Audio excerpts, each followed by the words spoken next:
Hi, welcome to our next video lecture. Today we are going to talk about international workforce planning and staffing, or if we put it in plain English, we will talk about where you find people for your international business, where you hire them, more importantly, what options you have and what are the pros and cons of different options, and on top of that, what restricts your options, because as you will see, it's not always your decision, or what you would like to do may not always be a freely available option to you as a employer or employee or a business owner. So first, who cares? Or in other words, who may care about what kind of choice you make, and who may want to restrict or promote certain types of choices that you may make with respect to hiring people for your international business? And so obviously first, the government. And by the government here, I mean both the government of the country where you operate, so basically your home government, as well as the government of the country where you may want to either go and hire people there, or maybe repatriate people from that country into your home country. And so there are all kinds of issues here at play, and you can probably imagine that some of them are just obvious, you cannot not think about them, but others may be a little bit more subtle. Well, first of all, your own government. If you decide to hire people from there and bring them here, so let's say you do business, I don't know, with China or Mexico or just about any country, and you decided to repatriate people from that country to work here for you in the United States or whatever country you may be. You understand all that, patriotic sentiments. So, he's bringing in immigrants and they're stealing our jobs. Or, the whole debate about building the fence, and you know what fence I'm referring to. So in many cases, it may not be easy for you as an employer to get an employee from the overseas just because of those restrictions. And some of them, as I said, may be more psychological or kind of societal pressures to be patriotic and local and hire locals. Some may actually be legal, so there may be restrictions on your ability to obtain a visa for your employer and those kinds of things. Then obviously if you want to send people from here to there, it may be the same type of restrictions. So first, there may be this concern for brain drain, and again at this time, though increasingly it's becoming an issue, but so far, most Americans are not leaving America for better opportunities elsewhere, though again, it's changing and we'll talk about it later. But if you are, let's say, operating in maybe, I don't know, Germany or Mexico or any other country, and you are trying to send your employees to work overseas, you may be seen as someone who is basically draining the brains of the country, and so that might be a problem. The same thing if you would like to send your employees overseas, maybe people or the government here will not be concerned about them, those specific individuals living there, but they may be concerned about why they're going there. And why is usually, well, because you have business there. That means that you probably have some operations there, and then the question obviously would be, oh, he's creating jobs for China or for Mexico or for Ukraine, whatever country they go to. And there will be all kinds of issues that are related to basically you being not patriotic and not keeping the jobs in America. Recently, remember, shortly before Steve Jobs died, he had a meeting with, he and other businessmen had a meeting with Obama. And there was this famous question that President Obama asked specifically of Steve Jobs, but also others. And so it was basically, what would it take you to start making iPhones here in the United States? And if you were following that whole discussion and debate, the answer was, well, not anytime soon, and it's impossible at this time. And again, Steve Jobs was pretty honest in this case, I would say, in the sense that he said, well, you know what, in order for me to make phones here in the United States, I need to have this, flexible labor force, relatively low wages, all that kind of stuff. And he wasn't really talking about wages that much. It was more about, I believe he actually used an example of the new iPad, and I believe it was the last one, the third one at that time, needed some kind of new screen or new glass that covers the screen. And so only a few weeks before the release, they decided on the type of material they're going to use, or they decided to change the type of material they're going to use. And so once that decision was made, it was like 2 a.m. in China. They placed a phone call, and Foxconn, the factory in China that makes Apple products, for most of them, basically woke up the employees in the middle of the night, gave them some kind of, I don't know, crackers, I remember there was, and I don't know, juice or milk or whatever they gave them. And the production started at 2:15 a.m. because it was an urgent matter and they needed that. And so we are talking here about thousands of employees starting within basically an hour after that phone call. And he said we just can't imagine anything like that in the United States. And it's not even that we're not ready to pay much. It just, it's impossible in the United States for obvious reasons. If you were an employee, would you wake up at 2 a.m. and start working? So why do you think somebody else will? And so Steve Jobs was kind of using those economic and labor-related reasons as an argument for Apple making all of its products overseas. But again, as they do, many people are not happy with that. They perceive that as, not economically patriotic. And so ability to export jobs or to outsource jobs for you as a businessman may be impeded by those, legal as well as societal sentiments and restrictions. The same thing if you would like to bring people here, again talking about their government now. It's not only that the people here and the government here may not be happy with that. It may also be that that government may not be happy to leave or let their people go and work for you here in the United States. Those people may be perceived as traitors. Again, the whole brain drain issue. In some countries there is this obsession with the population size. For example, I'm originally from Ukraine, and at the time when I left Ukraine, the population was 52 million people, so like shortly after the Soviet Union collapsed. Now it's 47 million people. I personally don't see a problem there. In fact, I may see some advantages there, but in Ukraine, for some reason, people are extremely obsessed about that, reduction in the population size. They make frequent references to the Second World War, trying to show or argue that, since Ukraine became independent, the population size dropped more than during the World War II times or years. And again, we know that it's usually or mainly due to low birth rate and things like that, but again, also at least partly it's true that it is brain drain. And obviously, again, the government tries to do everything possible to try to keep its people in the country. Not successfully so far in Ukraine, but not every government is like that. And then obviously when people come here or there, you will have the whole thing about, oh, those immigrants or immigrant workers, they come and take our jobs. Can't we have those jobs? Here in the United States, the concern is primarily about the immigrants from low-wage countries, but in countries like, for example, South Africa, most immigrants are, or expatriates in that country, are people of high skills and higher education.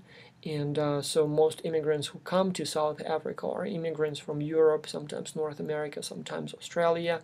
Those would be your doctors and engineers and lawyers, so people who come and take good jobs. And the indigenous population often sees those people as, bad immigrants because they come and take the best jobs.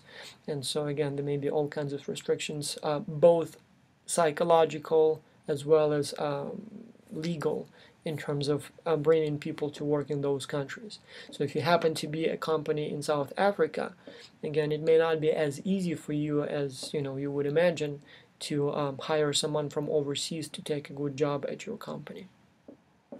So talking about the government imposed restrictions, there is always this little tension, or sometimes huge tension, between the government and the business. For example, if we take the United States as an example, and again, it's not really that different in other countries. But anyway, here in the United States, the voters as well as the politicians, so in a sense as well as the government, they tend to represent the idea that job outsourcing must be stopped. that American jobs must be brought back home. Again, whatever that means. I mean, if we start digging deeper, and those of you who took Management 301 with me know that these issues are not as simple as they are presented in the political ads. Outsourcing, job outsourcing, or immigration, there is much more going on than than what an average human being imagines or knows. And then obviously, yes, especially lately in the light of the negotiations with respect to the new immigration law, the calls for this, taller and stronger fence between the United States and Mexico are more common. And again, without going into right or wrong, I mean, obviously, again, each side has some logic in their arguments. The point here is that the government is under the tremendous pressure from the general public, sometimes not necessarily well-educated general public or well-knowledged public on the topic, to basically restrict both outflow of talented workers as well as inflow of just about any types of workers. At the same time, the companies tend to represent a different point of view, and so what they say is that they don't have enough qualified labor, and that's especially true about IT companies or other companies like engineering companies, companies that do research development, science, all those kind of more white-collar workers. So those tend to be complaining about not enough qualified labor here in the United States, even though there is a relatively high unemployment level. But in a given location, it's not always possible to find people who can help the company compete in the global arena. Then, as you may know, most foreign workers come to the United States in so-called H-1B foreign worker visa status. And so that's basically a visa that is given to employees or people who have a job offer from the United States and who have certain qualifications. Usually it's a college degree or more, and usually some other qualifications. So basically, you're skilled labor. And so the thing is that the cap for the H-1B visa, so the number of visas that can be issued in a given year, had been set a long time ago, something like in 1980 something, 87 if I remember correctly, and it's $65,000 per, 55,000 visas per year. So it's capped. That's the number. And so the companies here in the United States are saying that they need more. They're saying that in order to remain competitive in the global arena, they need more. And so here we're talking about everyone from Apple to Microsoft to Google to Oracle, as well as other less known, as I said, engineering, research and development companies, as well as other types of companies, including like automotive and other industries. And so their argument is, excuse me, their argument is that in order to, we work globally. Apple iPhones, for example, are sold in just about every country on this planet. The same applies to Microsoft's operating systems. The same applies to American cars and parts and just about everything that, made in America. And so they say in order to be competitive, in order to be able to compete with companies from other countries, we need those talented people. And so if you're not allowing us to bring them here into the United States, we will have to bring the jobs to those people in India or China or Russia or whatever other country they may be interested in. And here is just one interesting piece of statistics that I find kind of fascinating. So as I said, there are 65,000 H-1B visas issued every year, and it's done on a almost like a lottery type basis. So there are all kinds of considerations that are taken into account, but the final pool of qualified applicants, basically the decision is made on the first come first served basis, and to a large degree on a I wouldn't call it random basis, but there is not much, for example, that the employee or the company can do in terms of, you submit the qualifications, just about everybody is equal, and so something, the INS or now the Homeland Security Department needs to make that decision. Actually, I believe there is a Department of Labor, and I don't remember the whole name that, that handles these applications. So anyway, they do it on a fiscal year basis, and so this year, for example, the fiscal year starts basically April 1, right? This year for 2014, the number of visas, or the 65,000 visa cap, was reached in 5 business days, in basically 1 week. And so the number of applications was many times that. And so if you, for example, start a business today and you need, let's say, 1,000 employees, and you can't find them all here in the United States, but let's say you found someone in, I don't know, Germany or Finland or Japan or China who can do the job for you, you will not be able to bring that person here right away, because you will have to wait until the next year to apply. But the next year, chances are you will also have only a few days to get that, and there will be many more applications within those few days than there are visas. And so companies are consistently and constantly petitioning and complaining about something needs to be done about that restriction, because we cannot bring enough talent into this country, and that makes us less competitive. Now, who else cares? Well, your competition cares. There was a time, or time in general, there was time when in the United States, as long as you want to hire someone, especially from a different country, you are the king. So you just, hire someone locally or maybe from a different state, and you would compete with other companies in your town or your state. And so it was fairly predictable and easy, a simple game. Not necessarily easy, but it was fairly simple. Now recruitment is basically global, so serious people, at least those who represent certain skills or talents, they on the one hand apply for jobs globally, but at the same time companies are also hiring globally. Like, for example, I'm not sure if you know, but the UNCG, as well as just about every other public school here in the United States, is required by the bylaws to hire globally. So when, for example, a professor position opens here at this school, the school has to advertise through all possible channels, and usually that would be, like for the business positions, it would be the Academy of Management.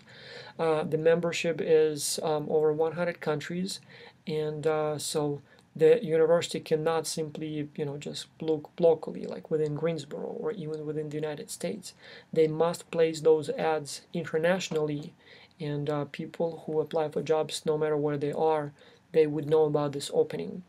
So the problem with this is that on the one hand, companies get the best talent, but at the same time, as you imagine, there is much more competition. If before you had to outsmart or outpay or outcompete your local competition only, now all of a sudden it's global, and there are literally thousands and thousands and thousands of companies who are after the same people. Same professors, same engineers, same everything. And so it may not be as easy now to hire talent as it used to be.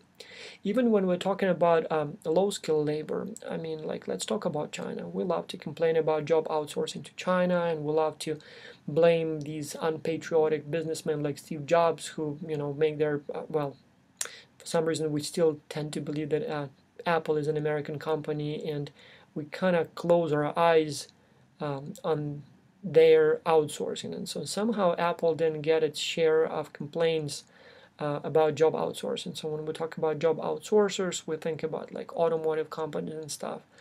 But it is true that, Apple, that we love to love, is one of the best outsourcers. I mean, your iPhones, iPads, like the computer that I'm now using to record this video lecture, it wasn't made in the United States. It was designed, and on the package, like on my iPad, on the back it says designed in California.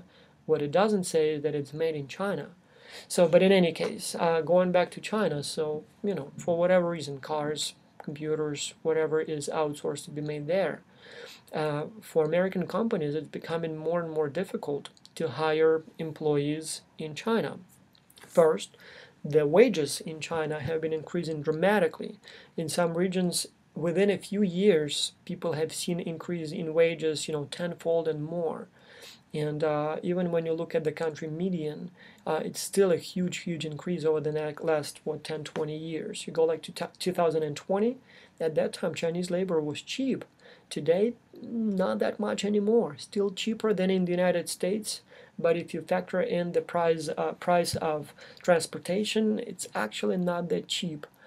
But the problem is that with the whole wave of outsourcing to China from Europe, from Australia, Canada, the United States, There is competition for the Chinese worker, and if you come and decide to open your company in Shanghai or in Beijing, there is a very good chance you may not be able to hire people right away, and maybe not at all. In the more distant provinces, there are still enough people eager to take a job at your company. But as I said, wages are higher, and distant locations are not always the best choices because first, skills may not be there. If you go to a village, I mean, people just may not be skilled enough to work for you. Communication, transportation, infrastructure, all that may not be there. And you go to places where there is infrastructure, communication skills. There are 10,000 other American companies looking for labor there as well. So not so easy anymore. And again, a story here, if you've been following what's going on in China now, they actually have not only higher standards of labor and everything else now, they in addition have more and more strikes. So they have more and they demand more. And they have more and more unions, labor unions, that are real labor unions, not, like fake on paper, like real unions that fight for the rights of the employees. And so more and more companies actually going back to the United States because it's not so easy to make stuff in China anymore. And you add to that government-imposed restrictions and regulations that do not favor foreign companies, and all of a sudden it's not as easy as it used to be. Now, imagine that you found people who are willing to work for you for the money that you offer, and everything is fine, and there are no restrictions as far as legal restrictions. But sometimes, again, you may be restricted by the cultural factors. The work design that works very well here in the United States may not, and probably will not work well elsewhere. Like, for example, I'll give you a few examples from the automotive industry, but I'm sure you can find even more examples from other industries. For example, as you may know, now more and more cars are made using so-called self-managed teams. Like in the old days, the assembly line was, a long line, and people were sitting or standing at the assembly line, and the products were moving, and the people were repeating the same operation again and again. And then, you do this operation, the product moves on, the new one comes, and you do the same operation. Then in the 80s, Volvo, the Swedish company, started making cars using teams that move with the product, and so they assembled the whole car from basically nothing to the final product, rather than the cars moving along the assembly line and people standing and seeing the cars pass by. Here people would be moving with the car, and so basically they would see the whole car assembled by them throughout the process. In addition, they would have all kinds of powers or authority to make decisions. They would have all kinds of discussions. So basically people were almost put in teams that are almost like companies within companies. And so that worked well for Volvo, and then similar approaches have been used by other automakers.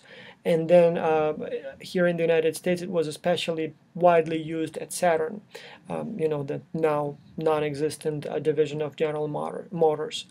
And so at some time in the early 2000s, GM decided, or might have been also late 90s when that happened, GM was opening one of its factories in Mexico, or moving one of the factories to Mexico. And so the design that favors or is based on autonomy, initiative, internal decision making was implemented there, and surprisingly it didn't work so well. I'm not going to get into the details why, but it seems like for people in Mexico, culturally, that approach was not the best approach. Some obviously said that, oh, because they're not willing to take the initiative, it's more for them like from 8 till 5, just pay my money and I don't want to make any decisions. I personally believe that it's also difference in culture, like higher power distance, people expecting the managers to make the decisions and not being comfortable to make decisions on their own. Who knows what else? I'm not an expert on that particular culture, but it was a very known failure. And so the research or work design that worked very well here in the United States turned out to be a disaster in, for example, Mexico in this particular case. So that should be taken into the account. Equally, we're talking about designs used there and failed here. The Japanese management style, as you know, in the 80s, it was the sexiest word in the management literature. Everybody was talking about the Japanese management style. And so those who don't know what that entails, usually we're talking here about devotion to the company, lifelong employment, not quite anymore, but that was at that time the main idea. Very hierarchical, very paternalistic management structure, where the manager is, if not father, or if not semi-god, then at least as a father or some kind of authority figure. So and then all those quality circles and all those endless discussions about how the product can be further improved, all that about don't ask what the company can do for you, ask what you can do for your company, that kind of stuff. And so it was still is hugely successful in Japan, but as you may know, it didn't quite work here in the United States. Some elements did, and the Japanese companies still tend to send expatriates from Japan to manage their factories. Like, for example, all those Honda cars that are made here in the United States, like the one that I have. It was made at a factory where I have no doubt the top management was Japanese.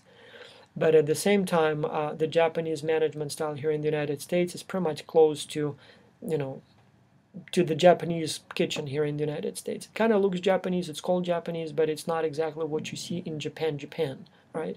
So not always transferable, it has to be taken into account. Now, as promised, here is your first question that is very likely to appear on the exam. So let's see if you now know the answer.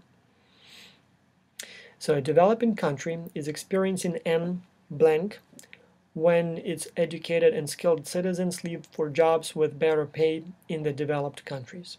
And the answer obviously is, I have no doubt that you know, but if you don't, bad for you, but the answer is brain drain. Thank you. Now, so you decided to go overseas. You did your homework. You know that you must move overseas. You know what you're looking for. The question is what you should be considering when you make the decision, or before you make the decision where exactly you would go. And here are some of the examples. Well, obviously you would look at the labor force size, participation rate. Know that one, by the way, for the exam. You need to know that definition. Unemployment, percent employed, education, all that stuff is important. And I'm not going to get into the definitions. I'm sure most of those things you know what those are. If you don't, you will. Plus your take-home assignment number 2 is based on basically these things. So for the countries that you choose, you will have to give me these statistics. But what I would like to talk about is how notoriously difficult it is to obtain accurate data on these factors. It's not even that you can't go online and just basically, look like, for example, what is the labor force sizes by country, or participation rate by country, or unemployment by country. Those numbers are available. The problem is that those numbers are not always comparable, and as a result, not always very informative. So there is a difference in measures, like, for example, difference in how unemployment is defined and measured. There is a difference in how deep the statistics goes. Like, for example, when we talk about unemployment, in some countries, like in the United States, it's more or less straightforward. So people either work or they don't.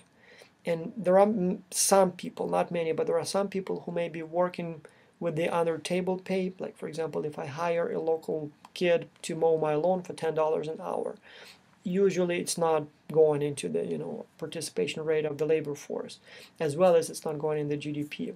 But again, there are some people who actually do it on a larger scale. Like, for example, I'm going through renovating my house, and when I go through the ads on the Craigslist, or sometimes put my ads that I need this kind of help, people who call me most say that they are employed, but they're just looking for extra employment, and in many cases they actually not only don't want, they almost insist that the payment was done unofficially. And my job is to say, well, this is what I'm ready to pay, you deal with the taxes on your own. I mean, I know that you have to pay taxes, but I'm not going to ask you if you declare the payment or not. I have no authority and no way to enforce that. So here is your pay, and I'm telling you that you have to declare it to Uncle Sam, but there is really no way I can check that. And so, like for example, a few weeks ago, I had a guy who said he's a firefighter, he works here. I mean, he's an American citizen, born and raised here, but you know, he has some days off, and he just looks for employment during those days. And again, I don't know, the money I paid him, he should show it to the IRS, but does he or does he not? I frankly don't know, and again, I don't really have a way to check. Not much money, and that's why in the United States, unemployment, wages, that stuff is fairly accurate, but in some other countries, it's a completely different picture. Like for example, you know, you go to Ukraine, that I left a long time ago, but still am familiar with, and I'm telling you that in that country, you know, when the figures are, you know, this is the unemployment rate, I don't even think it's close to reality. There is all this hidden unemployment, lots of people who are employed on paper, but in reality just sit and do nothing, especially if it's a governmental agency or company where they have no easy way to fire people. So they may be officially employed and may even receive some pay, but they wouldn't be really employed as far as, you know, making goods. At the same time, padded government statistics. So sometimes, you know, of the fear of the superiors, as well as, you know, just to make the voters happy, the government may, and in many cases does, substantially pad the statistics, and you know, they would increase the GDP, and they would reduce the unemployment figures, sometimes to the extent that, as I said, what's reported is not even close. So therefore, if you hear that in the United States the unemployment rate is 7.9% and elsewhere it's 14%, it doesn't mean that there are twice as many unemployed people per 1,000 there than there are in the United States. And then obviously the context differences, just like $1 in the United States is not the same $1 as in the Philippines. The same thing maybe with everything else, like education level. A college degree in one country may not necessarily be the same, may not necessarily represent the same level of skills as in another country. The same thing if you hear that the minimum wage or average wage is, let's say, $10 an hour or $5 an hour. Again, those may be two completely different figures. In the United States, $5 an hour, as you understand, nobody will work for you. In some other countries, that may be a huge pay, and for that money, you can actually hire people of super high skills. And so those numbers by themselves may not be very telling as far as, you know, predicting your ability to hire people of certain talent at a certain pay. I'll give you one example from my personal life, and I use it in Management 301 if you remember. That's on basically the government statistics, GDP, employment, and so on and so on. Even when the government tries very hard to account for all employed or unemployed people, as well as all income and gross domestic product, it may not be easy, and in many cases not even possible. Like for example, the person you see in the picture is my grandfather years ago, and so he worked for most of his life for a collective farm, and he was a carpenter. And then he retired and continued working as a carpenter basically until he died at the age of 90 something. And so officially, for example, at the time when he was retired, he was not part of the labor force. During the time when he worked, officially he worked, I guess, probably 8 hours a day or whatever the standard was at that time. What was not accounted was that he actually had much more job and did much more work than any official statistics would account for, as well as had a higher income than any official statistics would account for. So he lived in a what you would call a little town or village, a town of about, at that time, maybe 200 families. He had some land, so he had, usually like a couple of cows and a few pigs and a few domestic birds. So he would never buy vegetables, fruits, eggs, milk, that kind of stuff, and frequently would have access of that and excess, right? And would sell it.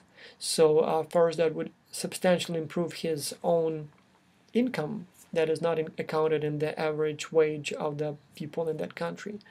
Then in addition, he would actually work much more. So if you look at the, employment unit equivalents, so like one full-time employee, well, in reality, he kind of had at least 2 jobs and maybe even more.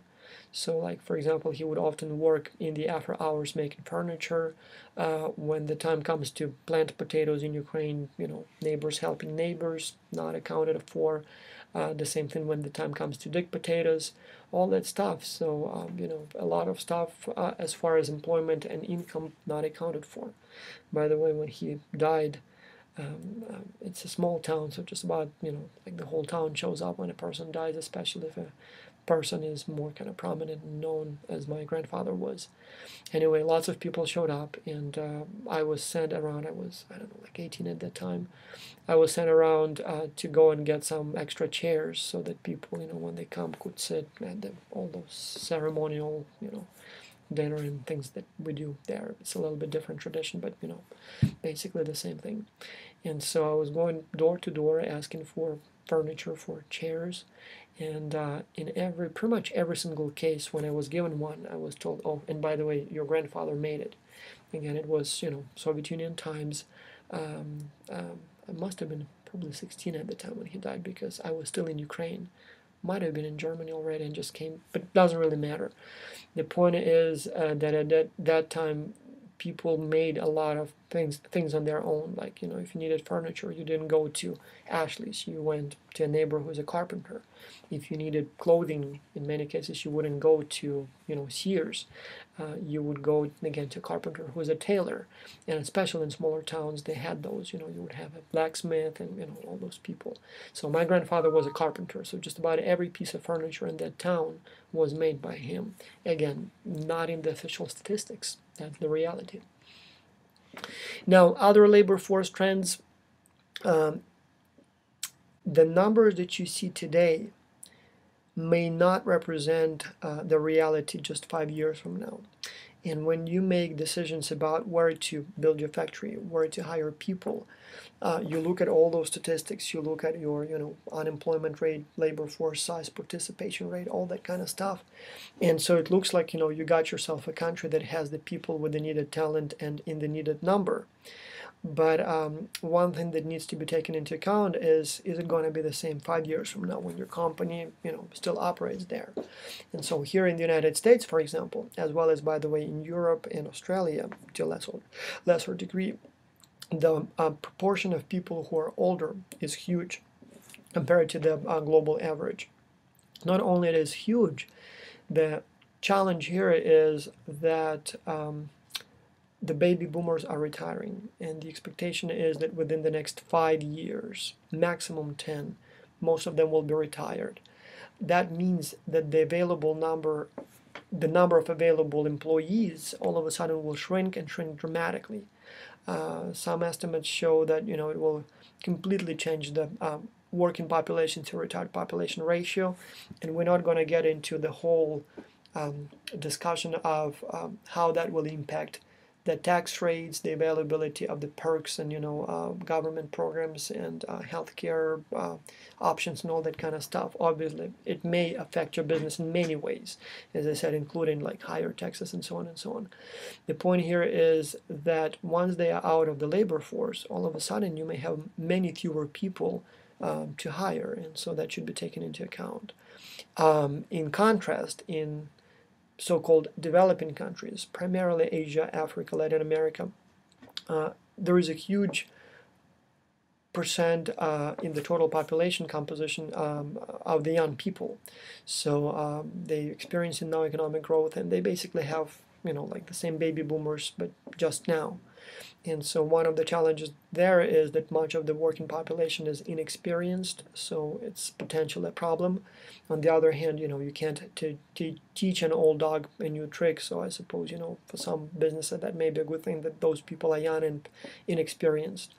But then also that may mean that globally, first, the share of products made in Asia and other developing countries or regions may increase compared to what's made in the United States and developed countries.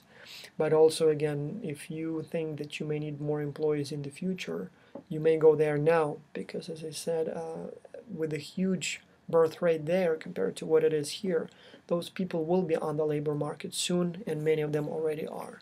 So take that into account. Now, where do we see the major migration, or what are the major labor migration trends? Well, I'm sure many of them you know yourself. So most migration globally, as you know, is in search of jobs. So basically people going from poor countries to rich countries. Here in the United States, that would be from Latin America coming to North America. In Europe, it's from Eastern Europe going to Western Europe, especially since the European Union expansion, especially since labor movement is free in Europe. So if you are from, let's say, Poland, you can go and take job anywhere in the European Union. You don't need to apply for any visas or anything like that, which, by the way, is not the case within NAFTA. If someone from Mexico or Canada wants to come to the United States, one still has to apply for a work permit. For example, I have the Canadian passport, and so I work here as a Canadian national, and I do have to apply for a visa, and currently I have the so-called O1 visa. So I can come here for a visit without a visa, but in order to work, I do have to apply for the work permit. So also, obviously, people go from the volatile regions to the ones that are more stable, more safe. Again, refugees from the Middle East going to other Middle Eastern countries that are more stable, going to Europe. Fewer refugees now from Africa and Latin America, but still some. I mean, there are enough unsafe regions in Africa and Latin America, unfortunately, even now. And then when you look at the local trends, obviously people going from rural to urban areas, you obviously would see that a lot, even still in the United States, but increasingly so in just about every so-called developing country. Interestingly, there is a huge trend now in, for example, China, of people going from the large cities back to the country. And there was a very interesting article about that in the Bloomberg's Business Week just last week. The story was about an increasing number of Chinese successful people, or successful business people, who are now relocating to the western regions of China that are much underdeveloped, basically what you would call like countryside. The reason for that is that in the cities that are developed, like Shanghai, like Beijing, the ecological situation is just terrible. I've been there a couple of times, and the air, you can see it. The water, you can't drink it. The traffic jams are, like 8 lanes each way, completely packed. So food is not the best, and all that kind of stuff. Lots of problems of this kind. And so many people retire into the countryside, which is not surprising. But then many people whose jobs are IT based, who really all they need is the internet, they go to those towns in the mountains of western China, where it's beautiful. It still kind of looks like paradise, still inexpensive compared, by the way, to Shanghai, Beijing, where housing is probably more expensive than in New York now. So you can go and afford a fairly comfortable lifestyle, and so obviously that happens a lot, including increasingly in developed countries. I mean, the Silicon Valley is in the major urban center, but more and more companies are going to smaller, less known towns. Like, for example, SAS is a major IT company here in Cary, North Carolina, not going to New York or San Francisco, doing very well here, and I'm sure the employees of the company appreciate that. Now, there is a question for you that is likely to appear on the exam. Let's see if you would know now the answer. Hopefully you've been listening to me.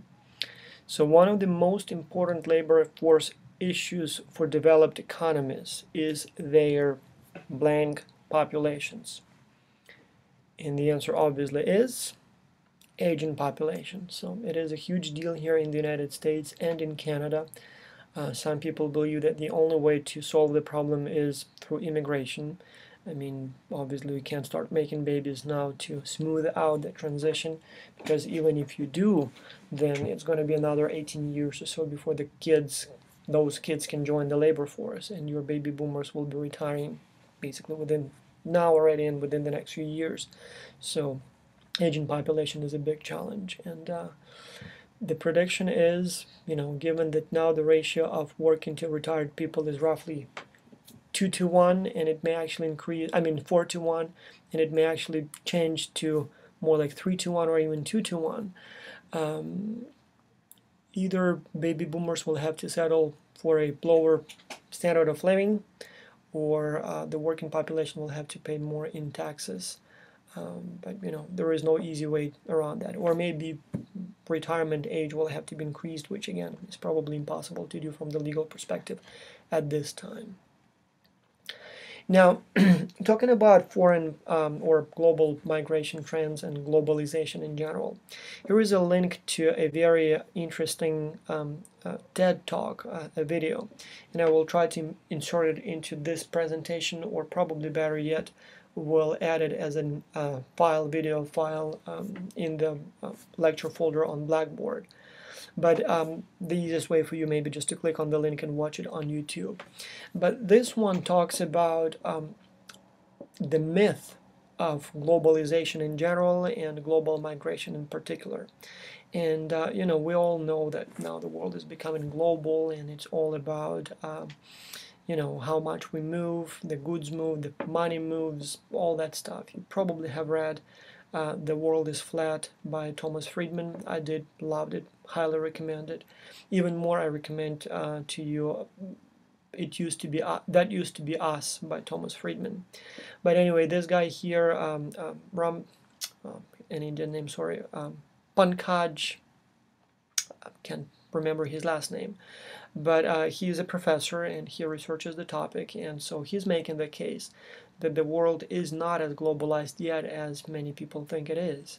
And so he starts his presentation with a few questions, like, for example, what percent of the world population do you think dies in the countries where they were born? So basically, what percent of the population is not migrating? What percent of the phone calls globally are international? What percent of the goods sold internationally? So of all the stuff made on this planet, what percent is sold elsewhere? What percent of the world population are first-generation immigrants? What percent of the world investment is FDI, basically investment in a different country? And the figures are much, much smaller than most people estimate. Most of them are in the neighborhood of 2% to 3%. So hugely, you know, disproportionately, just about everything we do is still done domestically. Most of us still are born, raised, and die in the same town or the same country. We trade domestically mainly, even though it looks like everything now is made in China, but it's actually not. And same things with investment, same thing with, you know, who our friends are, where we go. It's not as global as it looks. It's becoming more and more, but not nearly there as many people believe. And again, so when you make your business choices, keep that in mind. Highly recommend this 10-minute video.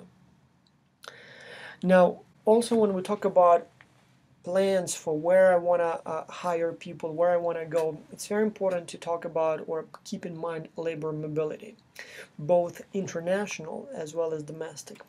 Internationally, labor moves freely within some markets but not others. Like, for example, within the European Union, people can move from country to country just like they do within the United States from a state to state. But they can't within NAFTA or, for example, ASEAN. So within, like, for example, Mexico, Canada, the United States, or Asian, Southeast Asian Association, oh, what ASEAN stands for?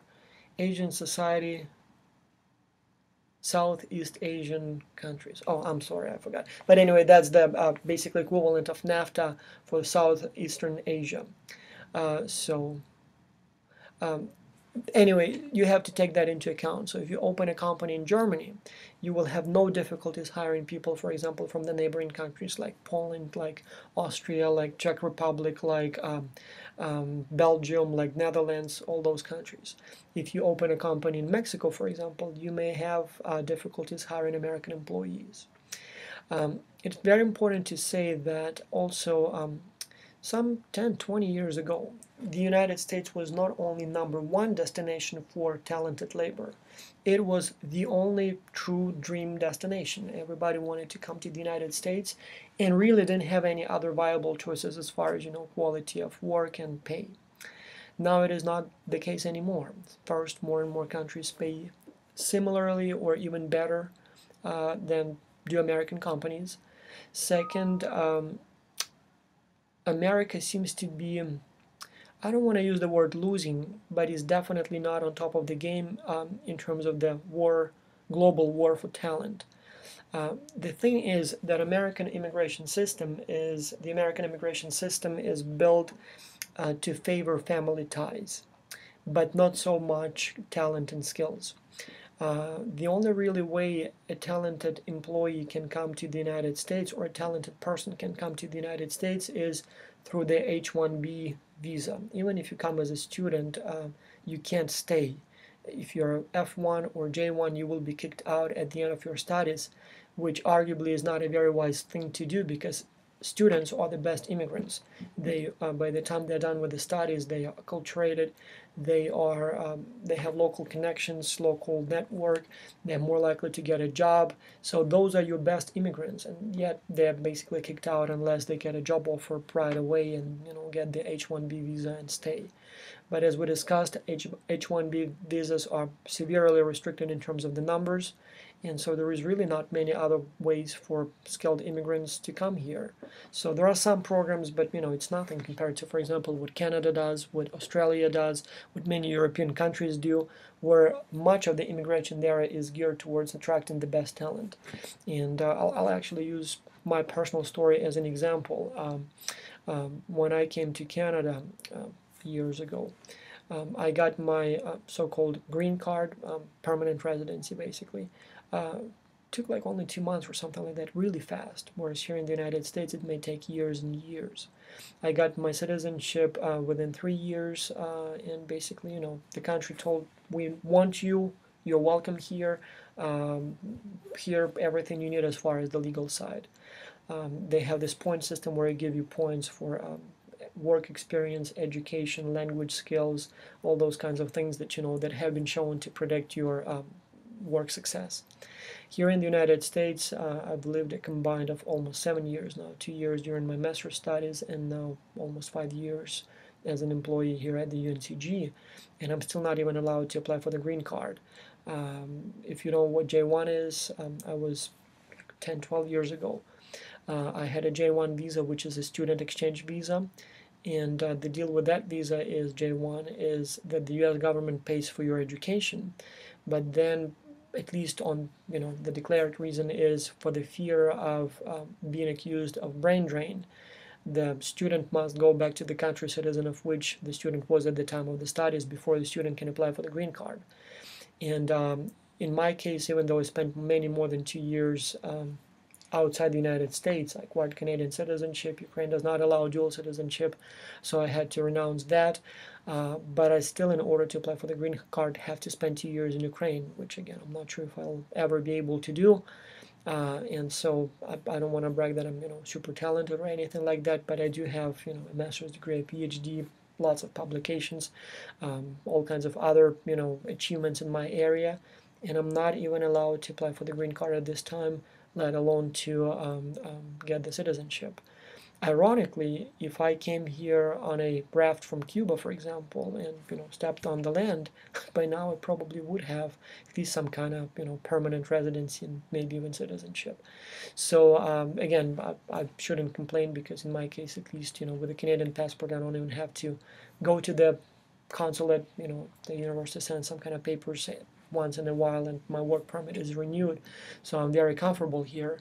But for example, I cannot seek employment outside my school. So if you came to me and said, oh, you have some knowledge that I need, could you help me? I would have to say no, because my work permit is employer specific. My family members are not allowed to work, so if I went back to Canada, it would be me and my wife making money. Here it's only me, and she's not allowed to. I guess now it's not a huge deal because she's in school. She's a student here at the UNCG. But if she wanted to, it wouldn't be an option for me.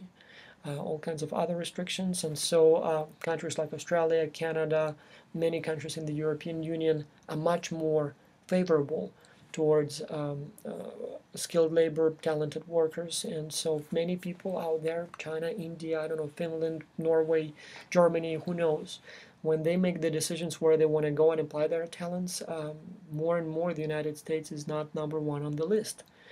Now, luckily, partly due to the pressure from the companies and businesses, partly due to the understanding by the politician, as well as increasingly by the general population, there is finally some moves towards changing the immigration law.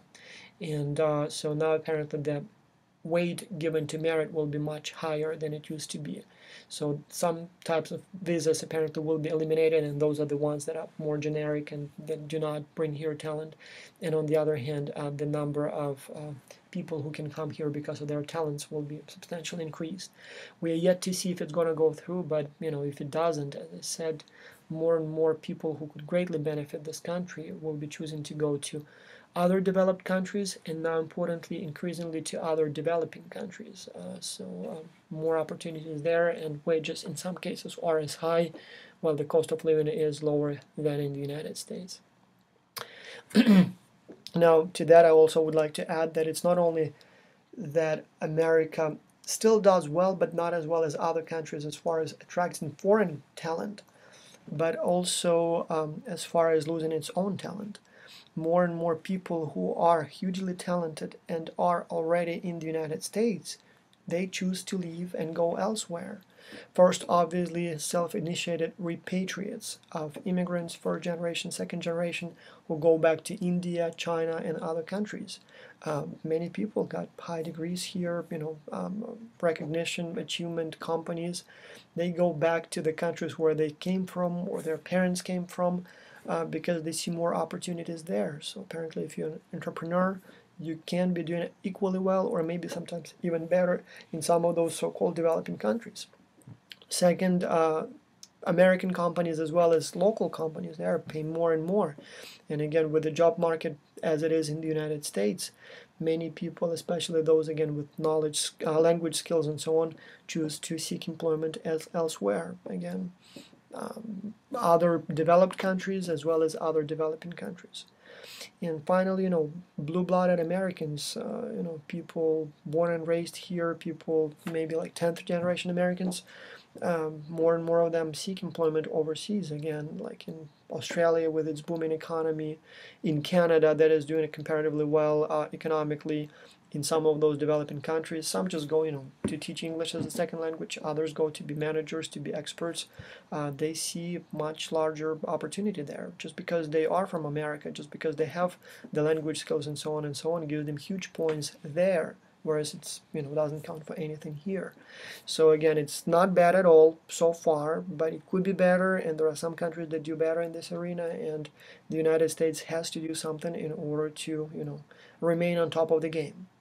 So now imagine that you eventually decided where you want to go. Now the question is, should you use expatriates or should you use maybe locals or third country nationals? And so if you want to use expatriates, why would you use or why would you not use expatriates? We talked about that more in Management 301. Those who didn't take the course, let me briefly go over the reasons.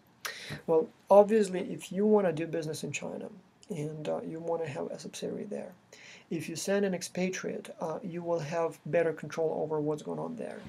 It's not even that you can't trust local people. I mean, obviously you can, but they speak different language, figuratively speaking.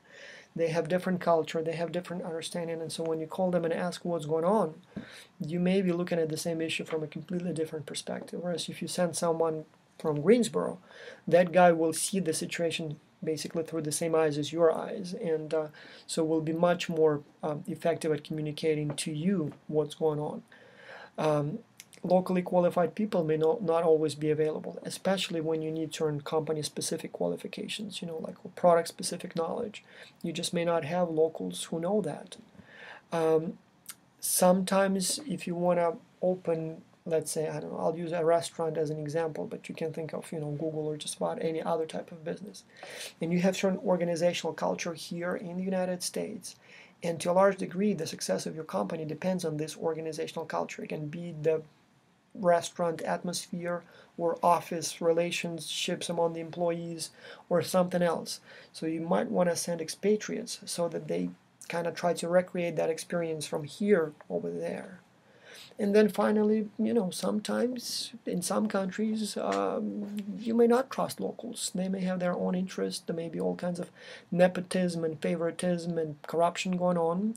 And so you might want to protect the interest of your own company by sending expatriates, people that you trust. That's the situation. Like if a Japanese company or a Chinese company came here to the United States, if they used only American employees, well, in cases when it's America or China or America versus Chinese company, you personally, which one would you favor? I mean, who knows? Maybe in some cases you wouldn't act in favor of the company and will try to act in favor of your own country or your own people. Well, that's patriotism, and it can be exactly the same thing over there. So, when the choice arises, you never know what the local person there will, do. Will he be devoted to you, or will he do something that may be more beneficial for his own country? So those things, good or bad, doesn't matter in this case. I'm just telling you that that may be an issue, and that's why you might want to use expatriates. Why not? Well, obviously, relocation of expatriates is extremely expensive. I've seen different estimates, but usually they say it's about 2-3 times of the annual salary. And usually expatriates are not your, people who flip burgers for $10 an hour. So those are highly paid people. And so you would be looking easily at up to $500,000 just for their relocation. You would have to, housing, it's much more than the air tickets. So you set up the office, you provide housing to the person. You usually have to provide at least once a year visits, go back to the country to visit family. In many cases, the person would be going with his or her family, like wife, kids, so that involves additional expenses, schooling for the kids, health care, sometimes, insurance. In some cases, you would have to provide, bodyguards and stuff like that if it's a dangerous country. Training before you go, training after they come back, language training, all that kind of stuff takes a lot of money, not to mention visa and other paperwork related stuff.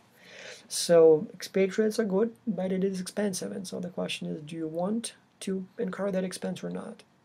And then again, if you're going to a country that may not necessarily like foreigners in general or Americans in particular, expatriates may be creating this unnecessary American company image.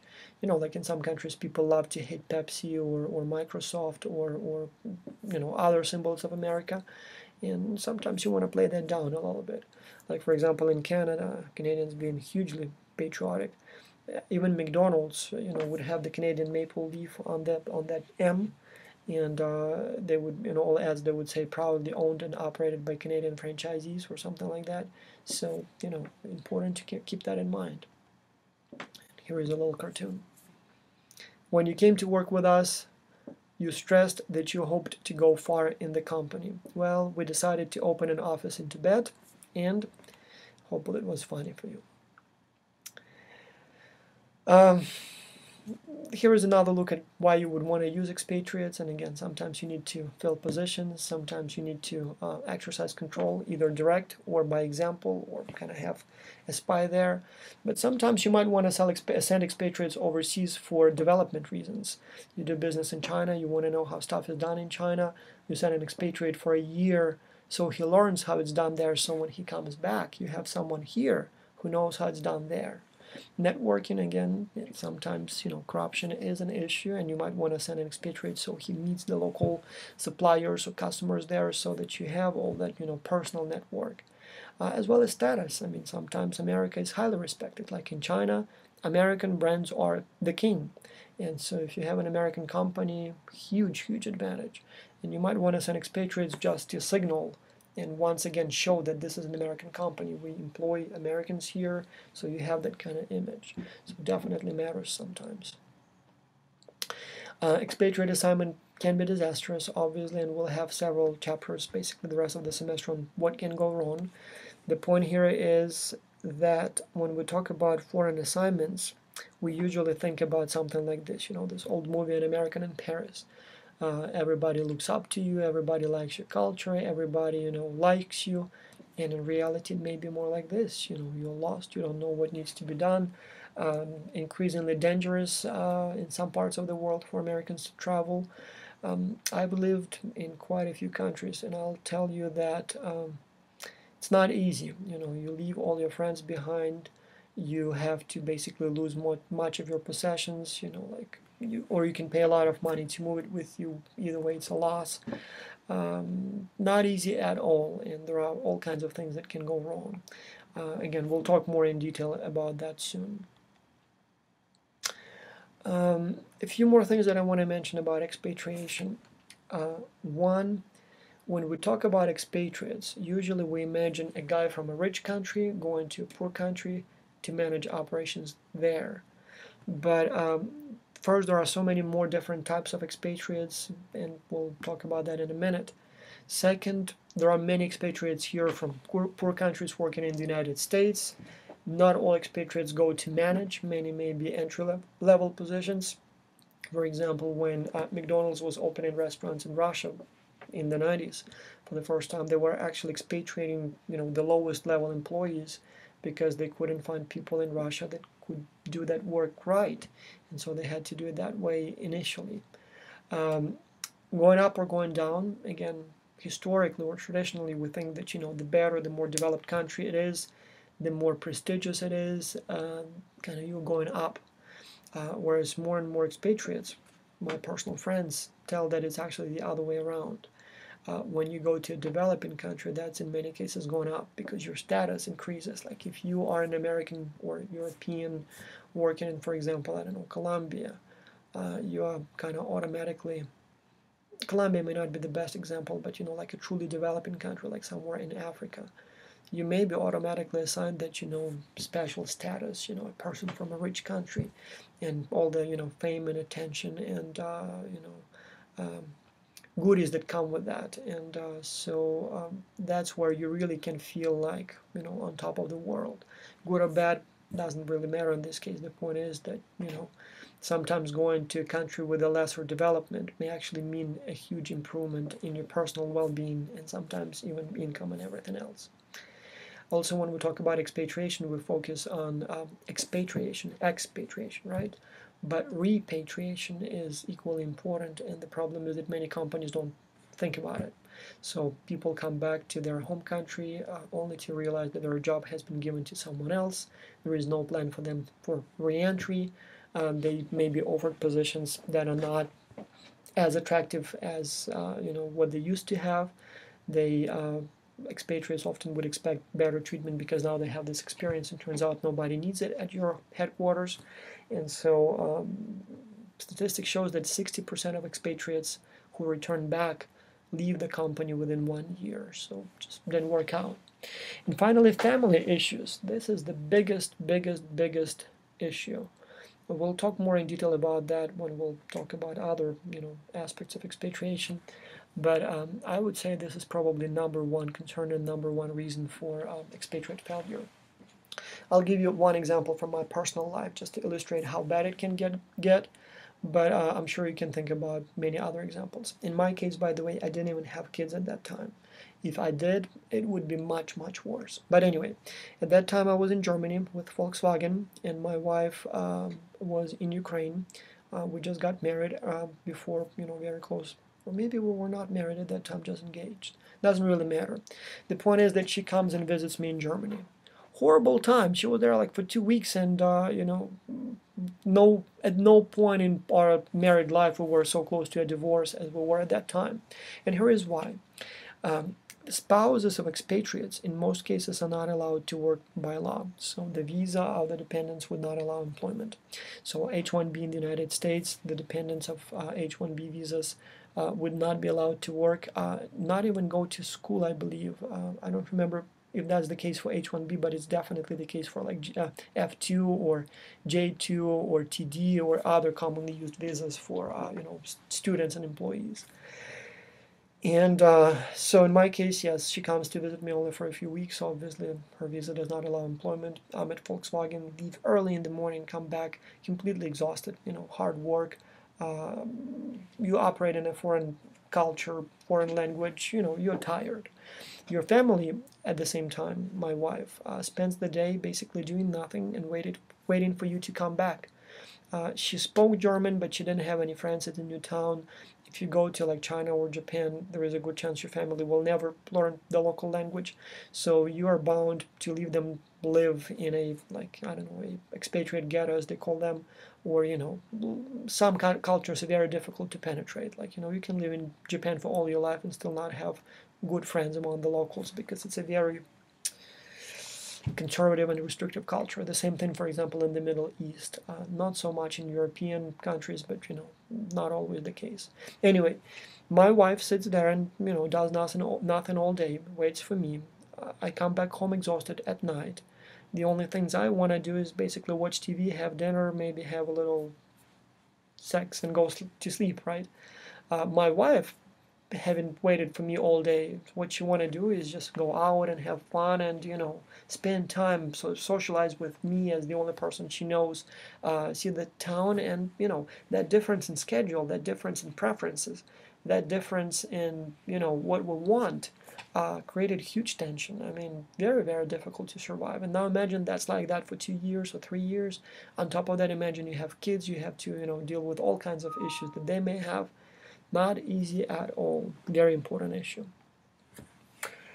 Now, talking about expatriates, I'm not going to go through all the definitions here. What I want to say in this video lecture, that there are different types of expatriates. You have like expatriates, repatriates, impatriates, and so on and so on. And your book gives you so many different classifications. And so like on page 210, if I remember correctly, you have a list of all kinds of types of what they call foreign assignees.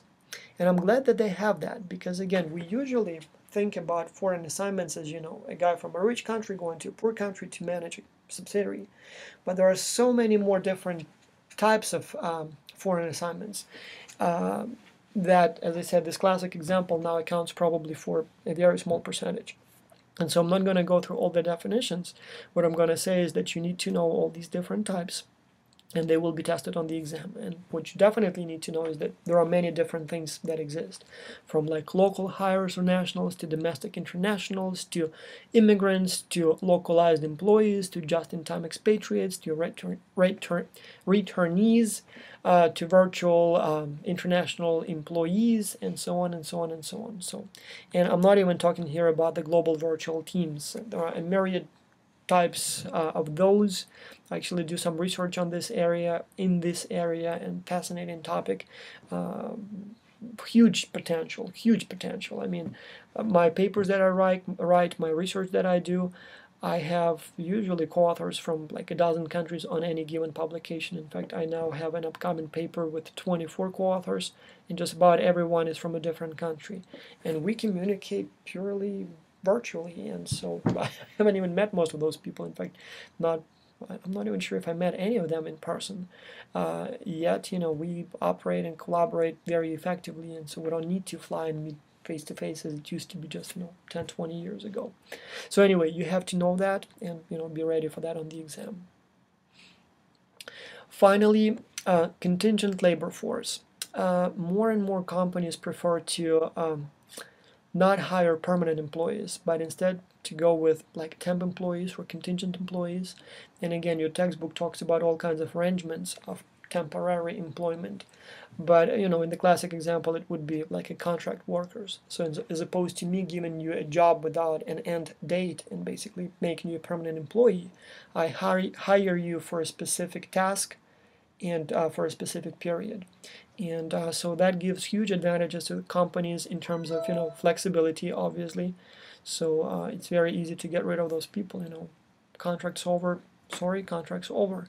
If you need the person again or for another task, you renew the contract for that another task. But other than that, you don't have to go through the misery of layoffs. You have this ultimate flexibility. And if you need more people, you just hire more.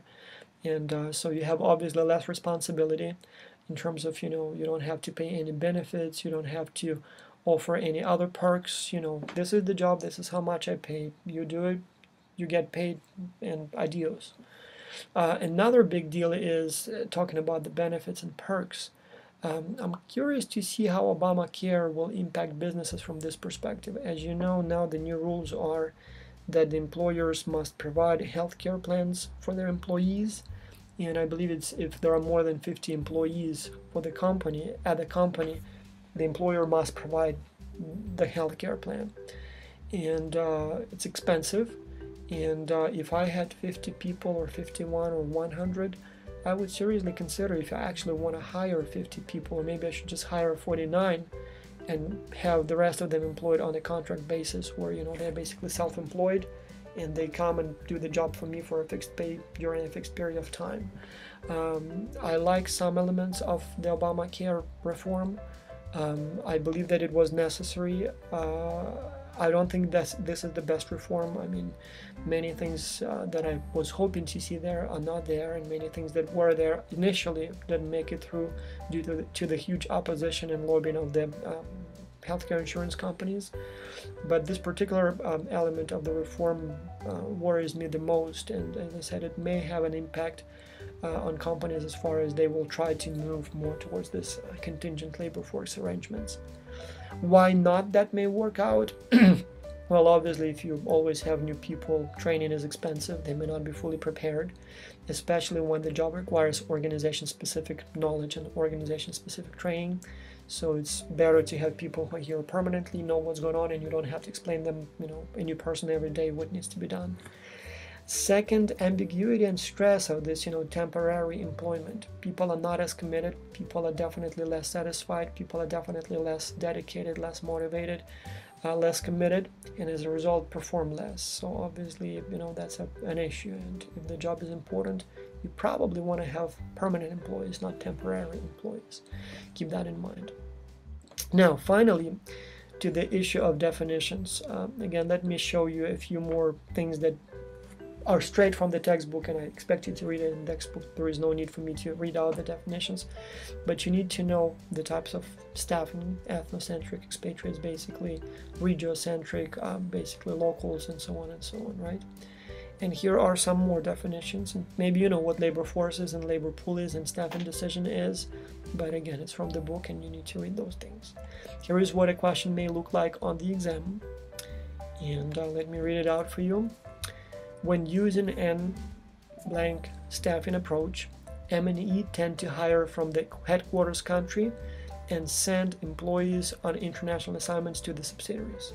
And obviously this type of hiring is called ethnocentric. Anyway, this is where I want to stop. Thank you very much for your attention, and I'll see you for the next video lecture. Bye.